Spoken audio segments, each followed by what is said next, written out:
vulnerable position in a crisis we are least responsible for. This for us today is pivotal as we aim to leave COP28 with outcomes that truly reflect our shared commitment to a resilient future. So today, in addition to our esteemed AOSIS Chair and LDC Chair, we are pleased to have our AOSIS Senior Advisors, as well as Ms. Tina Stege, Marshall Islands Climate Envoy.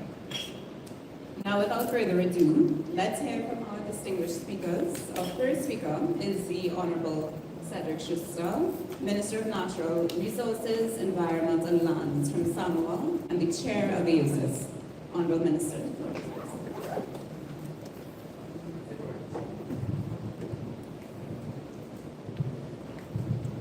Hello everyone, Excellency, esteemed colleagues, distinguished guests. At COP28, we have a duty to embark on a course to renew the connection between humanity and Earth. If we fail in this mission, my friends, the consequences will be catastrophic. For our small island developing states, everything centers on keeping global warming below 1.5 degrees. We are already enduring severe impacts at our present level of warming. Loss and damage will escalate at every increment in temperature. We are guided by the best available science from the IPCC, which makes it clear that 1.5 goal is still in reach, but we must take urgent steps to achieve it. This is why AOSIS continues to amplify our call to keep 1.5 alive. For our islands, there is no alternative. This is our red line. AOSIS call on our major emitters to enhance their commitments, aligning the NDCs with the 1.5 degree goal, leading the way on fossil fuel phase-out, phasing out all inefficient fossil fuel subsidies, and ensuring peaking of global emissions by 2025, and halving them by 2030, transitioning to global net zero global emissions by 2050, with developed countries taking the lead. We must stop feeding the beast. We must collectively ensure an accelerated and global just transition by promoting the development of relevant technologies and removing barriers to transboundary flows of renewable and clean and renewable energy. Another key priority is the Global Stocktake. For small island states, it is a lifeline to keeping the 1.5 goal alive. The outcome of the GST must include both a political declaration and a robust CMA decision that lays out an action plan charting a clear path for implementation to limit warming to 1.5. On the Loss and Damage Fund, we would like to thank all parties for coming together and bringing this historic achievement to fruition. For over 30 years, AOSIS has fought for loss and damage financing for vulnerable countries, in particular small island developing states. A fund that is fit for purpose, providing direct access to finance and operating within the UNFCCC framework. It is our hope that we continue to build on this momentum and increase capitalization of this fund to provide the critical assistance our countries on the front lines need to address the impacts from this crisis we did not cause.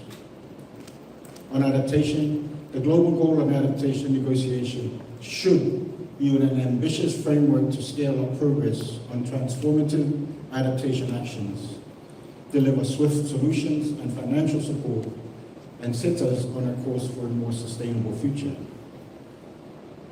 Finally, on climate finance, parties must deliver on their commitments to the $100 billion goal.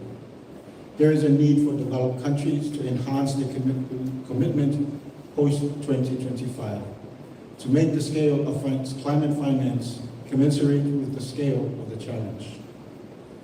We call on all developed country parties to fulfill their commitment of doubling adaptation finance from 2019 levels to by 2025.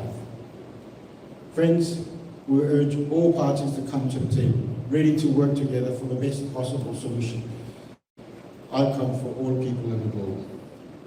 We have a mandate to leave no one behind, and AOSIS is committed to fulfilling this pledge for our citizens at home who are depending on us to secure the survival. In finishing, I'll finish with a saying from my country.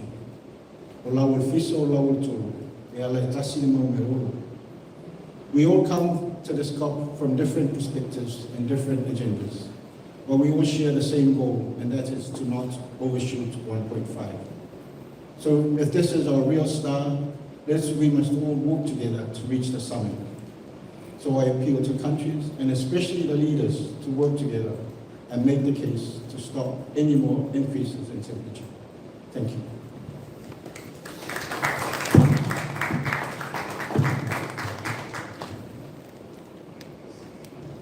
Thank you, Minister. I now welcome to the stage Madam Madeleine Diouf, Chair of the Least Developed Countries.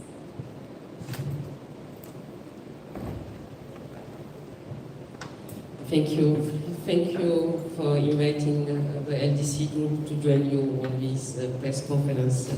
Thank you, Minister, for your leadership on really taking care of the need of small islands development state, and also taking on board also the LDC group need.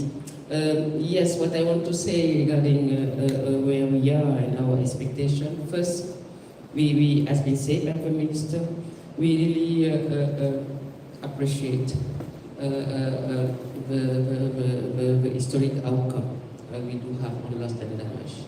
I think the 2 years, COP27, COP28, we work together with small island state and LDCs, with all the civil society, pushing to have this fund being established and start working. We are there. I think we have to be all proud of this. But we also want to continue fighting, because we need this fund to be capitalized, as been said by the Minister. We have a first step. Yes, we can't ignore the resources we have been receiving from this COP28 process, but we need more. You know, the expectation is 100 billion from the loss and damage. So we are far from there. So we have to continue pushing, because this is why we are here. It's the demand of our population, our communities, who don't know what about climate change. They are all been impacted by these extreme events from sea to LDCs, and they are paying the high cost of this climate change. It's not fair. It's our responsibilities as negotiators, as leaders, to see how we can solve and respond to their preoccupation. It's a climate justice, it's also a global solidarity, because we are all concerned. So we need to continue calling for more resources and to be grant-based, because we have also to take on board our development part, and we are not responsible for this climate change. Saying that, there's another issue important, is the Global Stocktake. We need really to have a robust outcome from the GST. We all know that we can't go without achieving the 1.5. It's our survival that is concerned by that. It is our eradication of poverty is concerned by that. If we don't do that, we will be more and more poor. It's not fair. So this is why we really close to small island development state, but who are here, working really far to have a 1.5. The way success will achieve. It will not be easy. It requires a lot of collaboration. It requires also a lot of partnership. And we do things that they are through the cooperation, through the global solidarities, we can do so. So I think together we can really ensure that we will keep a robust GST outcome. So we need first to increase the alternative of fossil fuel. We talked about tripling the renewable energy investment in all countries. No country has to be behind. I think this is important. We need really to look at all the different topics where we can do more. We need really maybe to reduce fossil fuel dependence. I think this is really something that we all also share with the small island development state. But something is important. We need to do all we can together, really, to assure that this is possible. It has to be also accountable. I don't think we have just to put things on the paper. We need to monitor. We need every year to see with all partners where we are and are we in the right direction to achieve 1.5 degree in this decade, and we can do that. I think also adaptation is key. We have a moment to establish, because this framework on adaptation. We have adaptation, if we increase the scale of adaptation, the scale of action around adaptation, we will reduce the loss and damage cost. And this is fundamental. So we need really to see how all our population can be support through adaptation action. It's why the DDA framework is important. Having some target is important. And having those targets really to be tracked regularly will help a lot for building the resilience that all our community require. We also think that finance is key, as I said. Loss and damage is one part. For adaptation, for mitigation, we need finance. And we are far from getting what we're looking for. We're looking for over 100, but we know that this will not give us over 1.5. So we have to ensure that DST finance is really in line with 1.5. I will stop there. I thank you.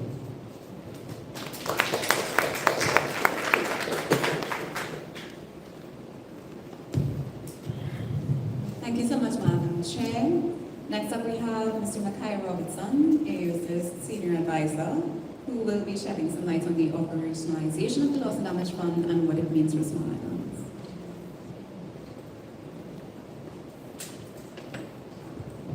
Thanks a lot, Bianca. Thank you, Excellencies, for the introductory remarks. I think both chairs have highlighted that it was a great achievement. It was clearly a success for international diplomacy and solidarity. I do as well want to kind of touch on just quickly dispelling the narrative.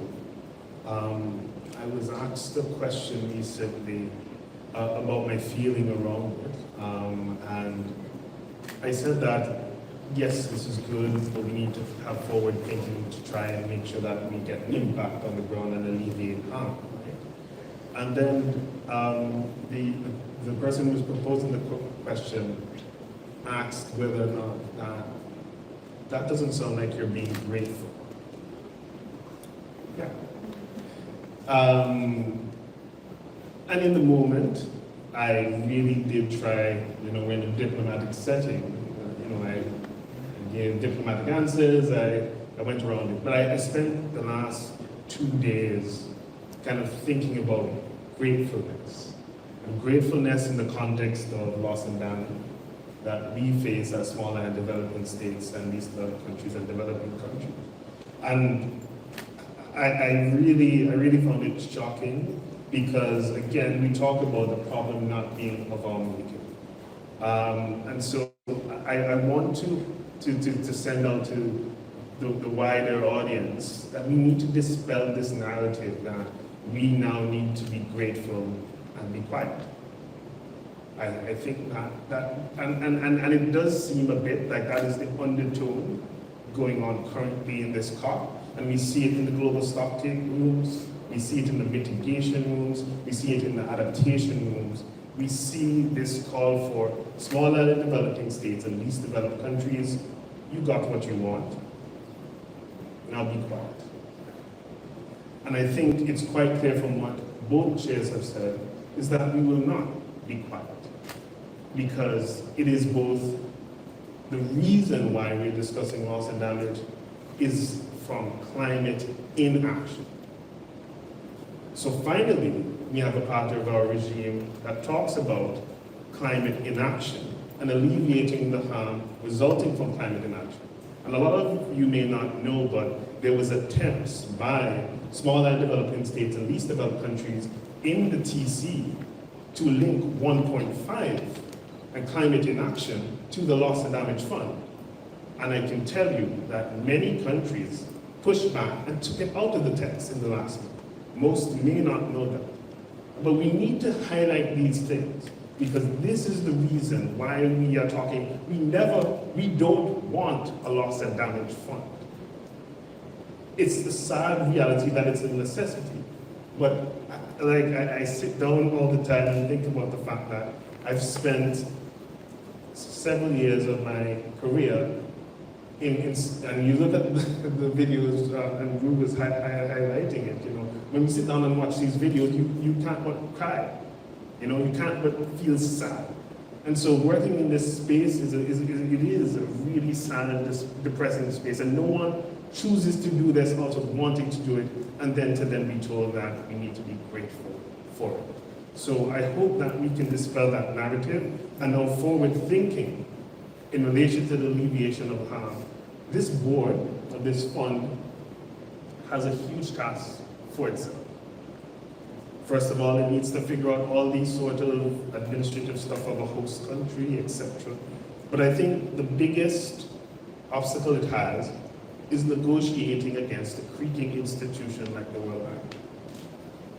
We have conditions in the text, but this institution really needs to, as its president has highlighted, it's ready to reform, it's ready to change. We will see. And we will be sending people to make sure that they do in fact reform. And this is why they have that 4-year interim process. So I wanted to highlight that in the context of the board and going forward to make sure, again, because all we're doing this is to make sure that money and support get to those who need it in all of the different regions of SIDS, LDCs, and more broadly developing countries. And so I'll end with the fact that protection and prosperity for SIDS and LDCs is equal to protection and prosperity for the world. And we need to be very clear about that, and we need to dispel any other narratives that come to that. So thank you very much, and I'll hand over to Bianca. David.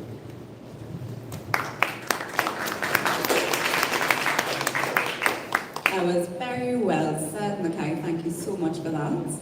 Up next, we have Ms. Rueanna Haynes, our senior advisor, who will give you some insights on the Global Stocktake. Thank you so much, Bianca, and good morning, colleagues. Thank you, Michai. Yeah, boy. Why are we here at this COP? We have agreed the arrangements for the Loss and Damage Fund. It is well on its way to being capitalized. I know many of you are asking the question, what's in this COP for small island developing states? We are here to make sure that this first ever global stocktake under the Paris Agreement is a success, because it is the only stocktake that matters for keeping 1.5 degrees Celsius goal within reach. The GST is a 5-yearly process set up under the Paris Agreement in order for us to be able to ratchet up ambition. We are in a hybrid regime. That means it's bottom-up with nationally determined contributions and top-down with transparency arrangements. The bottom-up aspect of the regime creates risks. The founders of the Paris Agreement understood those risks extremely well, even while we were negotiating it. It was the compromise that was necessary at the time.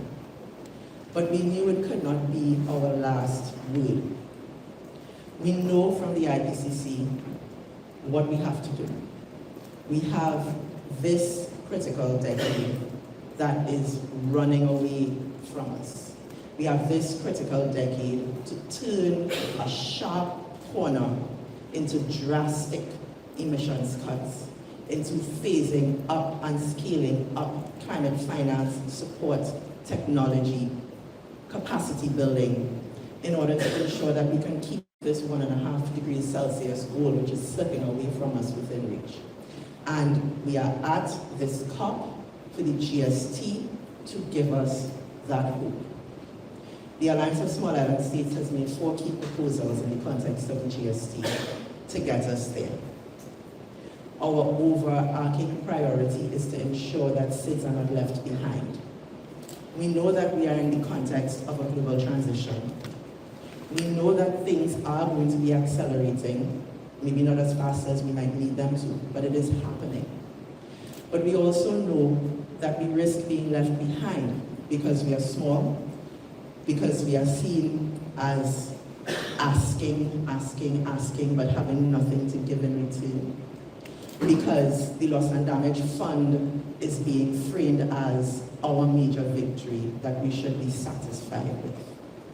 So there are risks that we might be left behind. What we need to see from this GST is a commitment that all parties will come back to the table with new and enhanced NDCs that are economy-wide, covering all sectors and gases, that are way improved above the NDCs that we have on the table. We need parties to improve the NDCs they have now. We need parties to design new NDCs to get us where we need to go. We have proposed a capacity building program to come out of this GST process to support parties in an effort to design their NDCs. We have proposed a technology implementation program to support parties in being able to access the technologies that they need in the transition that we need to see, and we heard the Minister speak to the need for technologies to support the transition that has to be just, that has to be equitable.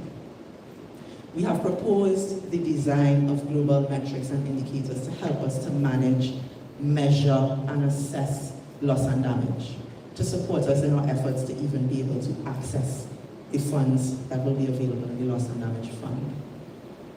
And we have proposed capacity building for small island developing states that will allow us to continue to participate within this process, right?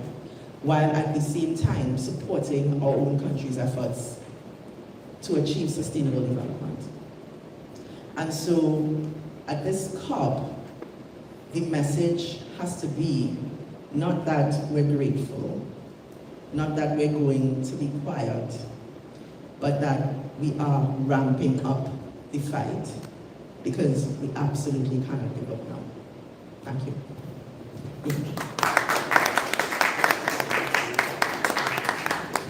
Thank you so much, Rue. And finally, I would like to welcome Ms. Stege, Marshall Islands Climate Envoy, to give some words on the importance of phasing out fossil fuel to small island developing states.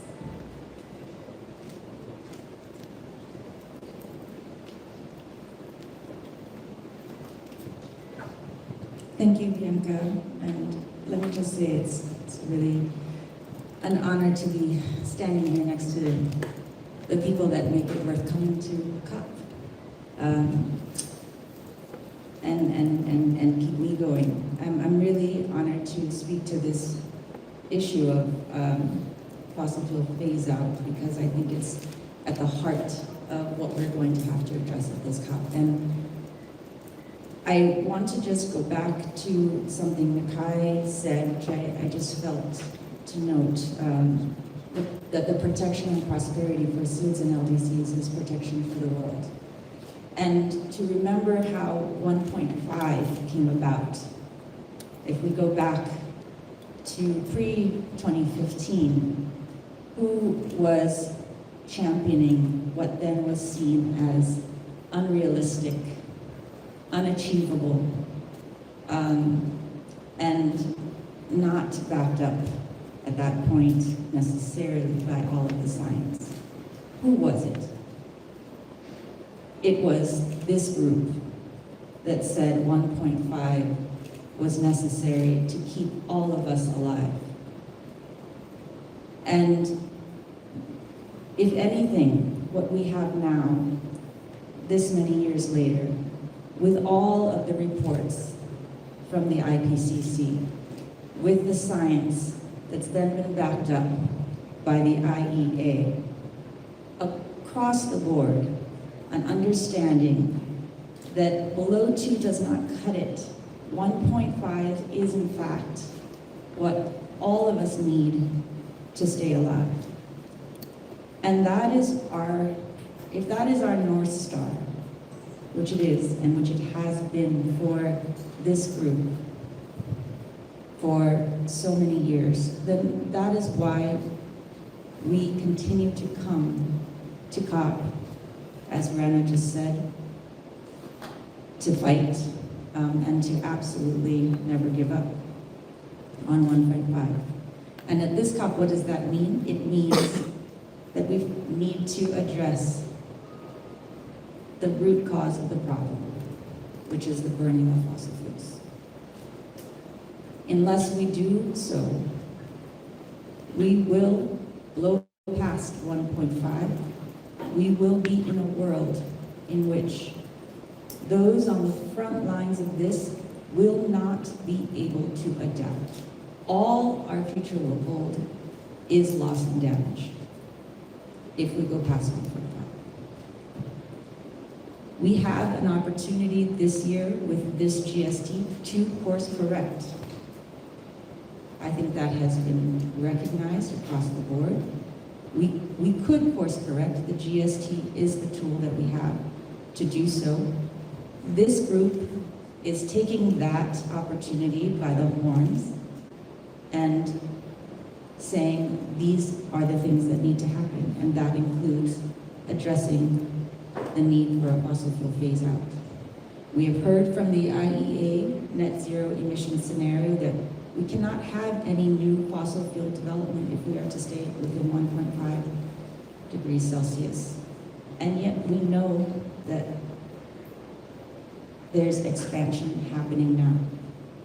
We know.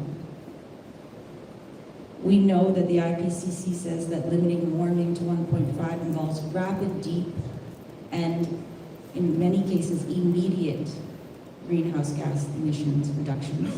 And we're not on track to do that. If anything, UNEP has found that governments plan to produce around 110% more fossil fuels in 2030 than would be consistent with 1.5. Those are the current plans. So we cannot afford to not address the root cause of this problem. And we also cannot afford to pretend that there are other pathways to achieving 1.5 when so many lives are at stake.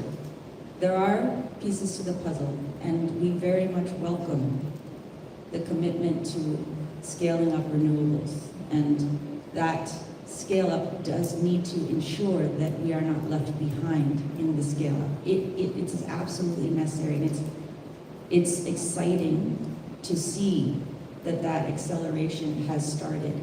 But you can't have an acceleration and scale up of renewables without addressing the other half of the equation, which is the need to reduce fossil fuels and reduce production.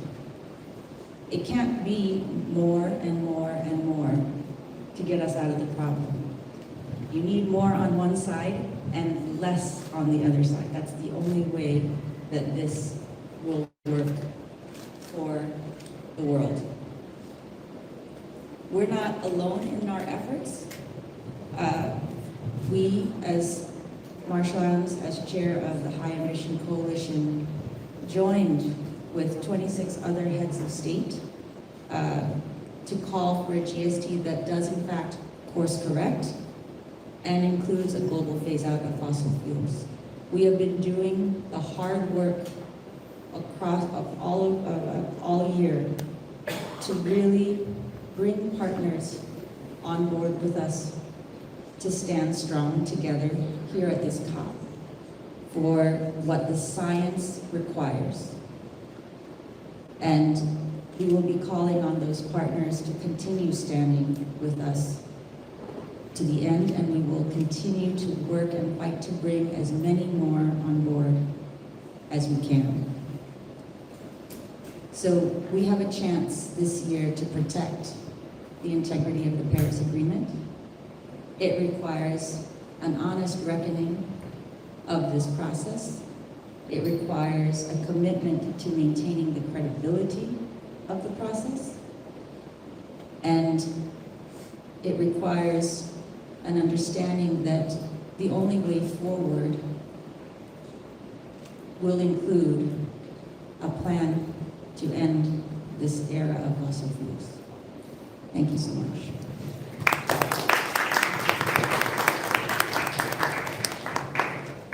Thank you so much, Tina, and I'd like to thank all of our esteemed speakers. And now I turn to the media. We have time for a few questions.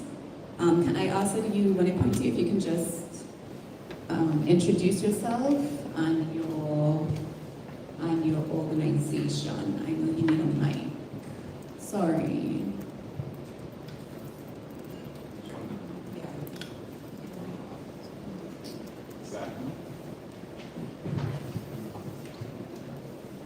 I'll ask it from here from now. John Inger, Bloomberg News. Yesterday, another report emerged about the COP28 president and some comments that he made on the phase-out of fossil fuels and the phase-out not being necessarily compliant with 1.5. I'd like to get the panel's views on that and how that might affect discussions in the negotiating rooms when it comes to that fossil fuel phase-out and the global stocktake. Thank you. Tina, would you like to take it?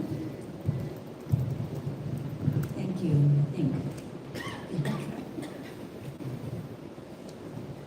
I saw the report. I haven't seen the video itself, so I can't really speak to the video. I did see the report. The COP president has said repeatedly that 1.5 is the North Star for this COP.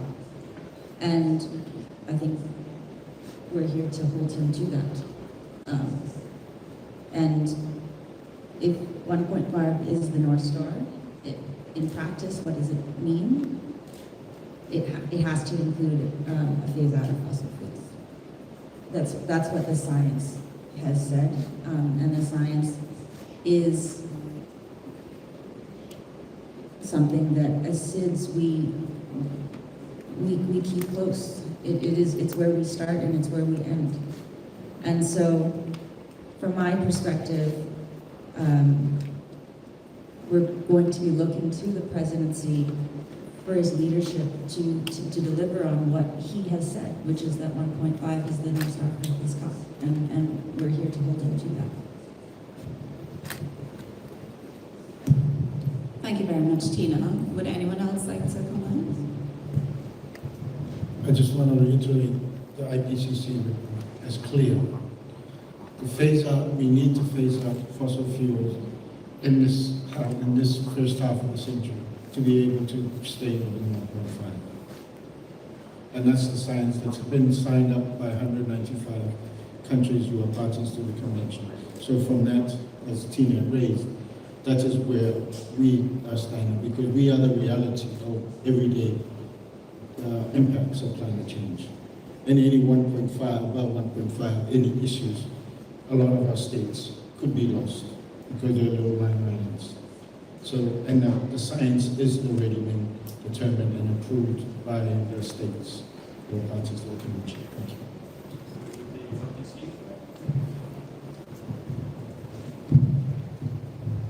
Thank you.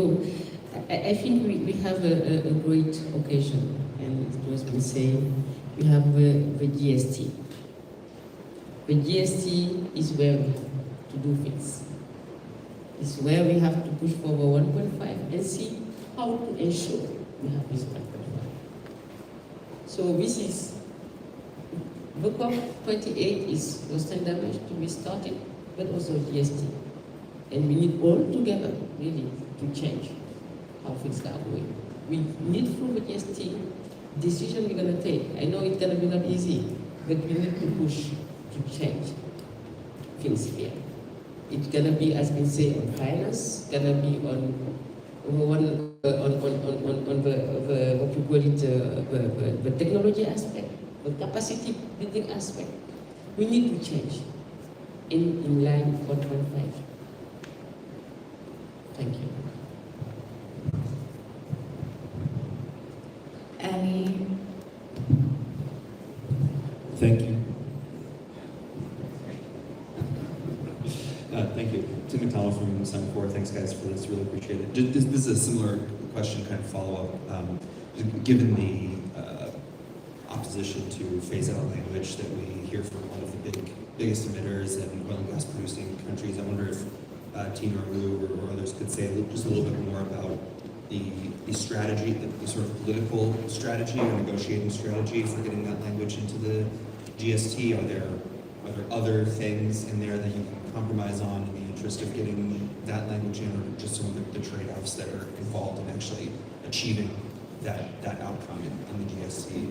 And I'm also curious if, in those GST negotiations, if you hear countries talking about carbon capture, CCS, is that language that you hear certain countries wanting to insert into the text as well? Thank you. Thank you very much. Ru or Tina?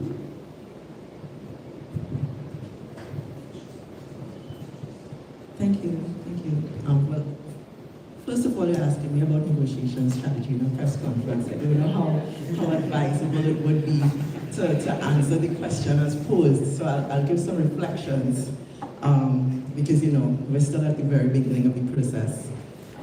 So where are we in the GST discussion? There are a number of proposals on the table.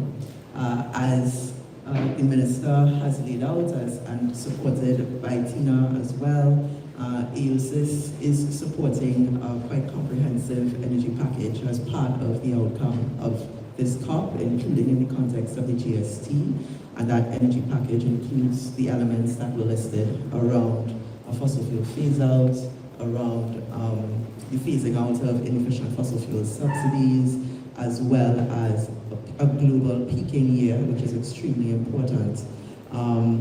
And there are some other elements that have been put on the table by different parties, including around coal and methane, etc. So it's quite a few proposals that are being put forward with the intention that, as Madeleine has said, we can turn the corner in this GST as it relates to emissions. But the GST is not just about mitigation, it is way more comprehensive than that. It covers the entirety of the Paris Agreement. And in fact, if we are to have a GST outcome that truly allows us to course correct, we do need to see the energy package as a component, but it does not stand alone, and it cannot stand alone.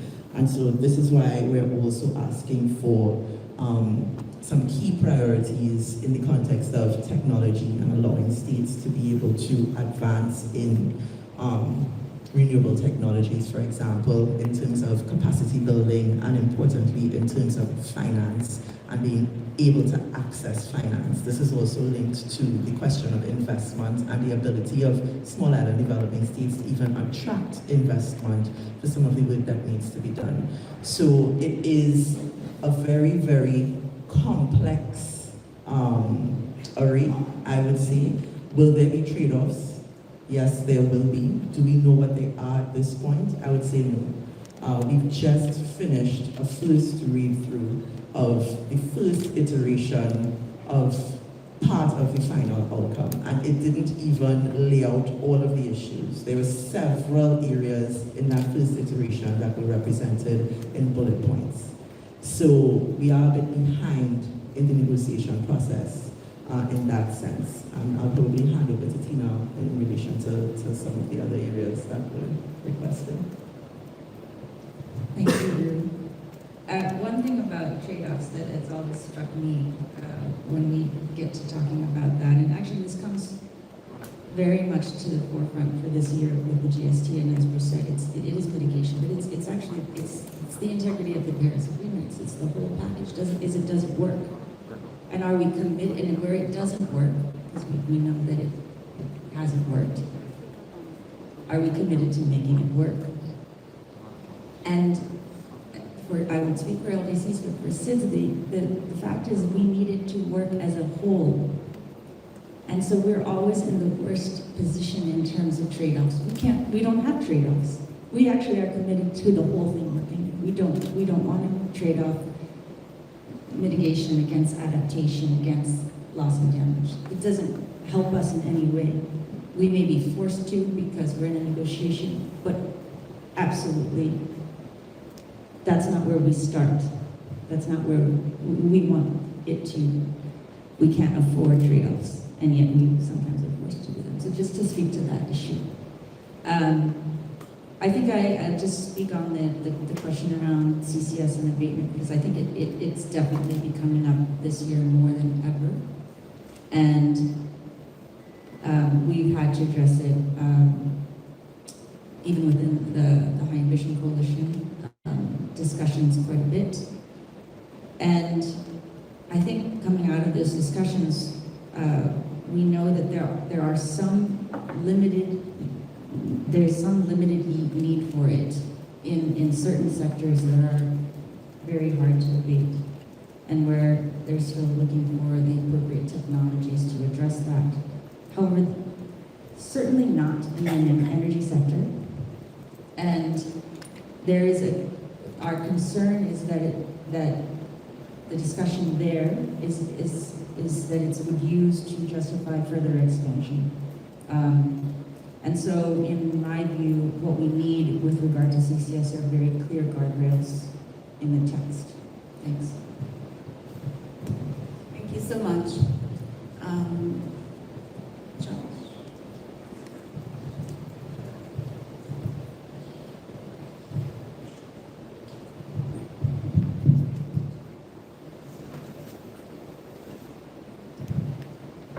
Thank you. Thanks, everyone. I've got a question for Michai, particularly. Just with the agreement of the Loss and Damage Fund, we've had initial pledges coming in. We know that a lot of them are new money. Is there anything that can be done within this process to hold countries accountable and to ensure that that money doesn't edge out existing climate finance or development aid? Thank you.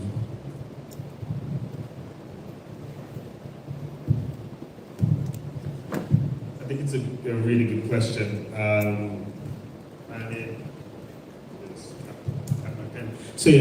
I think that the main issue is a definitional one, and we've been constantly in the process trying to engage with colleagues on what is the definition of climate finance, and it's quite clear that loss and damage response is a part of that. Whether it be implicitly or explicitly is now part of that package, right?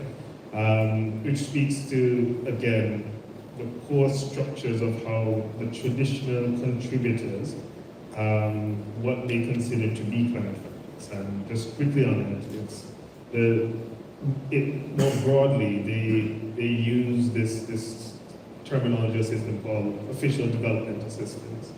The issue with that the ODA, is that, and this is a huge issue for us, and it's one of the things that we want to push as AOSIS is that what climate finance is not. And we want to push quite hardly that it is not ODA, and just from the simple perspective that close to a third of our membership are not eligible for ODA. And it's primarily because of how they classify who can get ODA, and it's done on a per capita basis. And it's quite simple. So you can see that the system in itself for providing, whether it be assistance or climate finance, which is more broadly for responsibilities and solidarity, it's designed for bigger economies, right? It is designed for economies that per capita, right? You have big emerging economies that their per capita income is obviously a lot less than a small and developing state, right? Does that mean that that country, that bigger country, is eligible for that financing? But then SIDS, who are prioritized, so there's a mismatch between the laws and policies that we make here and what they have in their system. And so this is why, going back to your original question, definition is going to be quite crucial to have a clear understanding of what is new an additional, and so it doesn't take from what they already have. So they already have, for example, potentially something for humanitarian assistance, disaster risk reduction, and then they decide to put it for, and this is what we are hearing, I don't know if it's official, is happening. And so having a clear definition of what climate finance is, or rather what it is not, is going to be crucial to ensure that there isn't double counting, and partners need to also be quite transparent about it, which they haven't been, but we can talk about it further. I hope that answered your question. Okay, we have time for 2 more questions. Let me go on and then. Hi there. Sorry, that was very loud. Oliver Millman from The Guardian. Just another question on the COP presidency, if I may. The argument for giving or putting an oil executive in charge was to bring the oil and gas industry on board, that they needed seats at the table, and this is a productive move. Given his comments about fossil fuel phase out, that we will have to go and live in caves if we were to do such a thing, do you think this experiment has worked, and do you have confidence that this COP28 president will be able to deliver on a fossil fuel phase out, given this? What's your level of confidence and optimism about that? And that's to Tina or whoever wants to take the question. We still have 2 weeks. And negotiations, as mentioned by the negotiators, I don't want to go into the specifics because I already have read it, but we know that with information like this, leading up to the COP and the information that's come out from the presidency and the actions, we would like to continue to work. We have our goals that we're here for, and we want to continue to stand on those goals, as we mentioned the priorities that we want to ensure are addressed at the end of the day. So the discussion that has raised, we prefer to continue to stand by what we believe in, and we'll address that as we go along.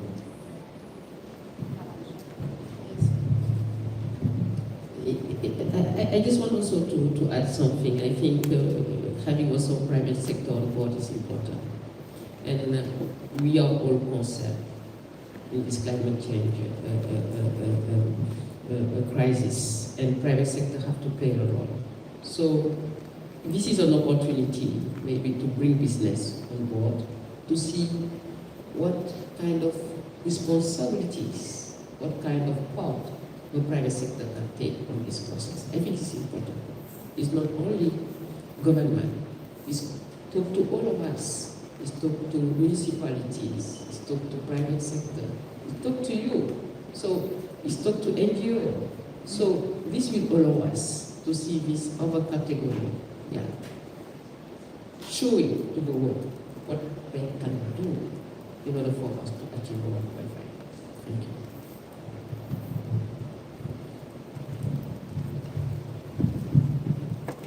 All right, 2 more questions.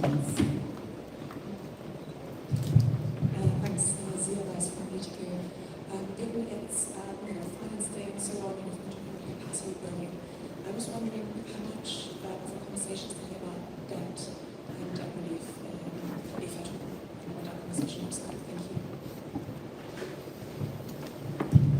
Michai, would you like to?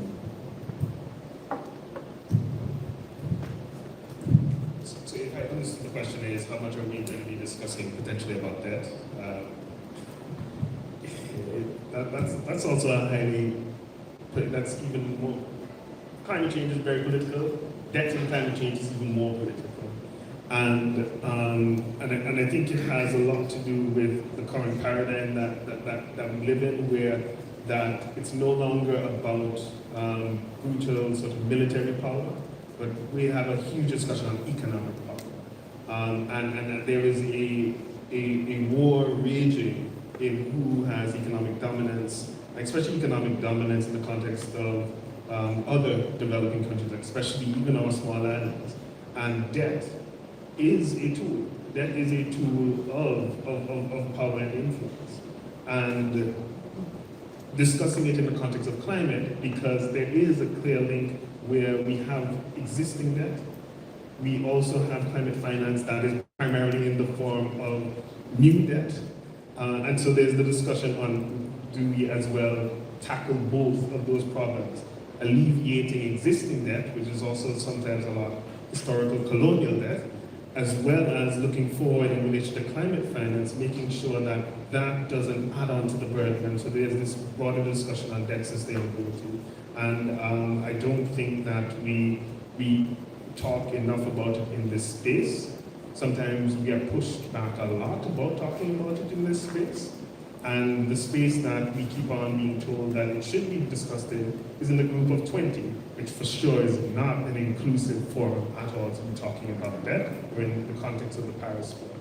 And I think generally, we don't speak on behalf of SIDS and LDC, but we do, as a principle, want to be involved in decisions about our future. And we don't think that having a discussion with, the 20 countries that have 80% of the world's economy making decisions on behalf of us in the context of debt or the Paris Club is appropriate. And I think we need to be at the table. So hopefully we do, this day hopefully allows us to become part of those forums or for it to be discussed adequately in this forum. So I hope that answered your question on that. Thank you. Thank you. And one last question. I'm sorry. No, just to add quickly on this, this question of debt and debt sustainability and how it relates to the climate crisis in the context for small island developing states is very live at this COP. It has come up in the context of the GST discussion. As Michai has said, there is a lot of pushback, including from other developing countries, when we raise this issue. So it is extremely contentious, but it is very much informing what we see as small island developing states when we argue for a full consideration of our special circumstances, when we push for reform of the multilateral development banks and IFIs, which is also coming up in the context of the GST. And when we talk about the fact that we do not want to be left behind in the context of this transition, it's because of that trifecta of issues that affect us, where we have this high debt, we are faced with increasing impacts, and yet we are being kept out of accessing the kind of finance that we need that would help us to be able to respond, right? And, so it is very much, I would say, a core pillar of what we're seeking to address here as well. Thanks. Thanks so much, Ruth. And our final question.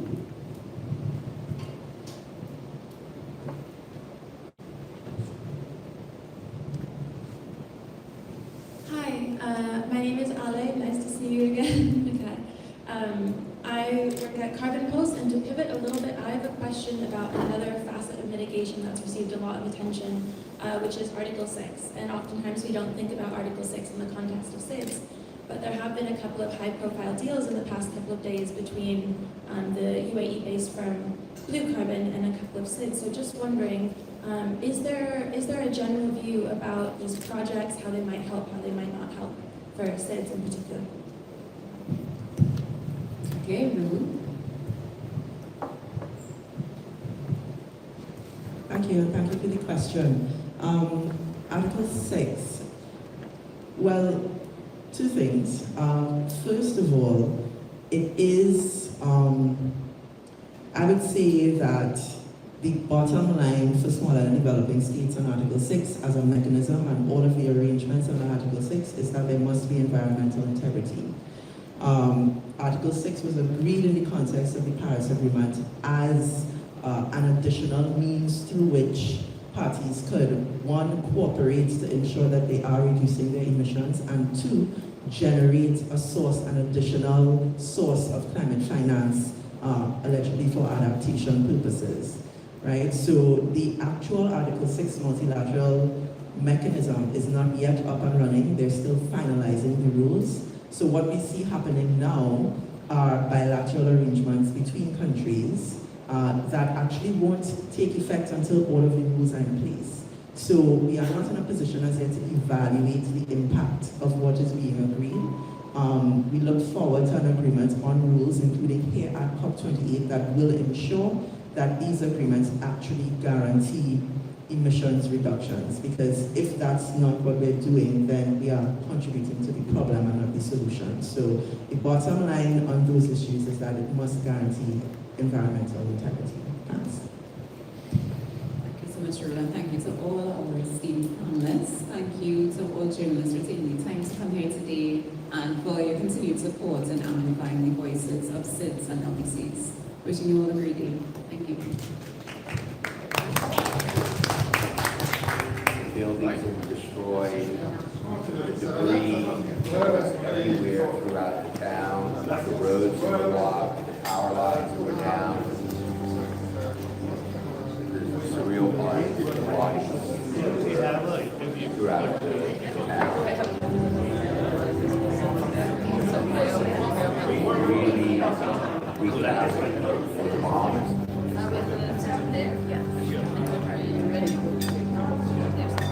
Let me just